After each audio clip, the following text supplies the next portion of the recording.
Hi, I'm Joy Schroeder, Professor of Church History at Capital University. There are many things that are quintessentially Lutheran, such as the teaching of justification by grace through faith, that is, that we are made right with God solely because of what Christ has done for us through his birth, death, and resurrection, rather than by anything we ourselves can do. Another quintessentially Lutheran idea is our teaching about vocation.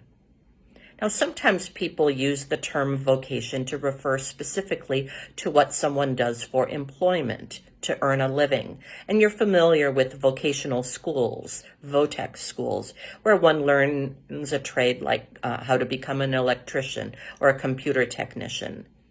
But here, when I'm talking about vocation, I'm referring to a Lutheran concept that includes not only what you're doing for a living, but also much more.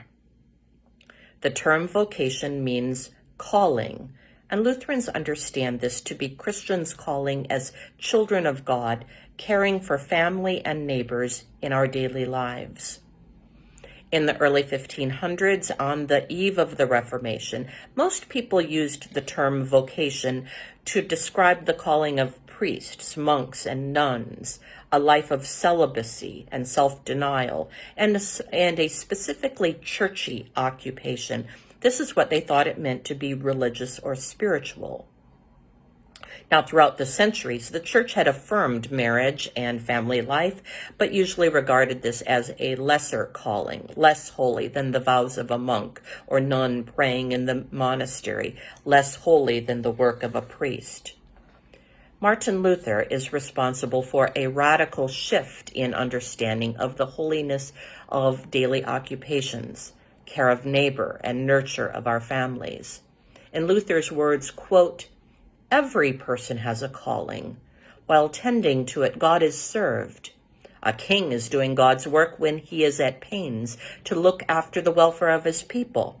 So does a mother when she tends to the needs of her children, and a student applying oneself to one's studies. When the maid milks the cows or the farmer hoes the field, they serve God more truly than all the monks and nuns. If this could be impressed on common people, every servant and every householder would dance for joy and praise God. The king, the stable master, the kitchen servant, the child in school, these are really God's workers." Luther offered a holistic view about everything that we're called to do. And every productive and life-giving occupation is a holy calling. Every family and community relationship also entails a holy calling and responsibility for others. And we appropriately ask God to bless our daily labors for our work, whether it's in the home, the office, the shop, the warehouse, the factory, the classroom, or the field. All of these vocations may be sanctified by God's presence. And from Martin Luther's perspective, one of our main vocations is to serve and care for our family members and our neighbor, the person right in front of us who presents us with a need that we must respond to. As children of God, we are called to serve our communities, our neighborhood, our world, and we're called to care for a world that desperately needs healers of all kinds. Vocation is not simply what we do to earn a paycheck, but it's something so much deeper than that. It's a whole life of service poured out for others in response to the needs that we see around us, in the world, in our neighborhoods, and in our home.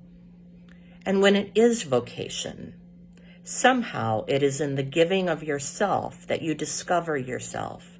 You discover who God has called you to be. In the Lutheran tradition, there's a surprisingly freeing notion. You don't choose your vocation chooses you, in a mysterious synergy between your gifts and the world's needs. It may take the form of someone hiring you, or electing you to a position, or asking you to serve on a committee. It may be a tug of your heart when you see a way that you can contribute to your family or community. And so, in the midst of our occupations, our daily lives, and our relationship with friends, our neighbors, our coworkers, and family members. I pray that God may bless you, and that each of you may listen for and recognize God's holy call to service.